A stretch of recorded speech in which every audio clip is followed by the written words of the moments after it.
ये बाइक मेरे पास आई है HF डीलक्स BS6 की बाइक आई है। इसमें इलेक्ट्रॉनिक कार्बोरेटर लगा है और इस बाइक में प्रॉब्लम क्या हो चुका है, ये गाड़ी चलते चलते अचानक इसका गियर फट चुका है। अब इस बाइक को मैं आगे पीछे करता हूँ तो ये बाइक ना आगे होती है ना पीछे होती है। अब इस बाइक का मैं गियर डालता हूँ तो इसका गियर ना आगे पड़ता है ना पीछे पड़ता है, ना ये न्यूट्रल होती है।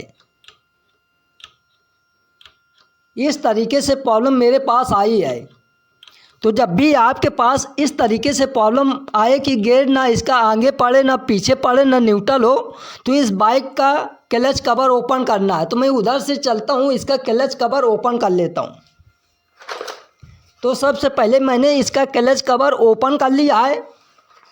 अब ओपन करने के बाद इसका जो ऑयल गेज होता है उसको मैं खोल लेता हूँ।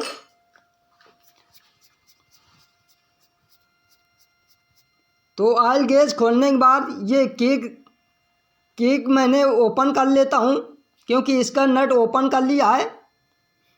अब इस सारे नट को मैं ओपन कर लेता हूँ। तो सारे नट को मैं ओपन कर लिया है, क्योंकि वीडियो बहुत लंबी हो जाती है। अब ये सारे नट को ओपन करने के बाद इसको हल्का क्लच कवर को हल्का धक्का मार के इसको क्लच कवर ओपन कर लेना है। तो ये मैं क्लच कवर को ओपन कर लिया है। तो इसकी पैकिंग वगैरह मेरा प्रॉपर सही है। अब इसके बाद ये बैलेंसर के चारों स्क्रू में ओपन कर लेता हूँ। अब इसकी मैं प्लेट निकाल लेता हूँ। प्लेट निकालने के बाद इसके अंदर कूलर की मदद से फिर इसका नट ओपन कर लेते हैं। तो ये मैं प्लेट को निकाल लिया है। इसको कूलर की मदद से मैं इसको नट ओपन कर लिया। तो इसका नट ओपन करने के बाद इसके अंदर एक वाइसर लगा होता है। तो ये बैलेंसर को मैं निकाल लेता हूँ। निकालने के बाद इसके क्लच प्लेट का जो नीचे का कटोरा होता है उसको मैं ओपन कर लेता हूँ। तो मैं उसको ओपन कर लिया है, क्योंकि वीडियो बहुत लंबी हो जाती है, मेरी बात समझने की कोशिश करें। अब ये क्लच कटोरा निकालने के बाद इसके चारों नट ओपन कर लेना है। अब ये प्लेट निकल आएगी और इसके अंदर 4 स्प्रिंग होती है। तो ये चारों स्प्रिंग निकाल लेना है। ये भी कूलर की मदद से मैं खोल लेता हूँ। तो ओपन कर लिया है। अब इसके अंदर एक नट एक वाइसर लगा होता है, पूरा असेंबली में निकाल लेता हूँ। अब इसके पीछे एक वाइसर लगा होता है। तो इस तरीके से मैं रख देता हूँ, देखता हूँ प्रॉब्लम कहाँ है। तो इसके अंदर एक कट वाइसर होते हैं 2 और एक पतला वाइसर होता है। तो ये वाइसर वगैरह मैं अच्छे से निकाल लेना है और ये क्लच कटोरा निकाल लेना है। इसके अंदर एक बूस लगती है। तो ये मेरा क्लच कटोरा है।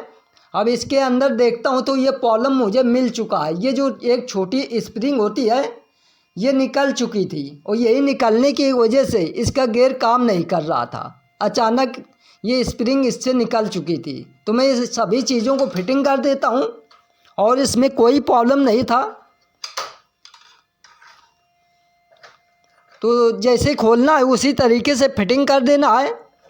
तो जब भी आपके पास इस तरीके से प्रॉब्लम आए तो ये स्प्रिंग वगैरह चेकआउट करना है। कभी कभी इसके अंदर के नट वगैरह लूज हो जाते हैं। तो मैं ये नट बराबर साइड प्रॉपर टाइट कर देना है। तो मैं नीचे का कटोरा लगा देता हूँ, 2 नट लगा के प्रॉपर टाइट कर देता हूँ। तो ये सभी नट को मैंने अच्छे से टाइट कर दिया है। ये भी कूलर की मदद से प्रॉपर टाइट कर देता हूँ। तो इसको भी मैंने प्रॉपर टाइट कर दिया है। ये प्लेट ऊपर से लगा देना है, 4 स्क्रू लगाना है इसके ऊपर से।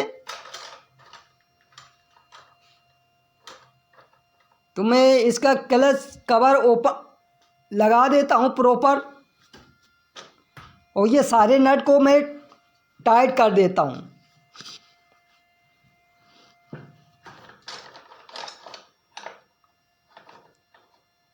इसका किक वगैरह और ये क्लच वगैरह प्रॉपर टाइट कर देते हैं। तो मैं इसको फटाक से कर देता हूँ। फिर बाइक को चाबी को ऑन करके फिर बाइक को स्टार्ट करके दिखाते हैं कि मेरा गियर काम कर रहा है कि नहीं। तो ऑयल वगैरह डाल देते हैं, इंजन ऑयल, इसका पुराना वाला ऑयल मैंने डाल देता हूँ क्योंकि इसका गियर काम नहीं कर रहा था। तो ये सभी चीज़ों को तो मैं अब गियर डाल के दिखाता हूँ। ये मेरी बाइक न्यूट्रल में है। अब मैं गियर डालता हूँ तो ये मेरी बाइक प्रॉपर स्टार्ट है और गियर इसका प्रॉपर काम कर रहा है।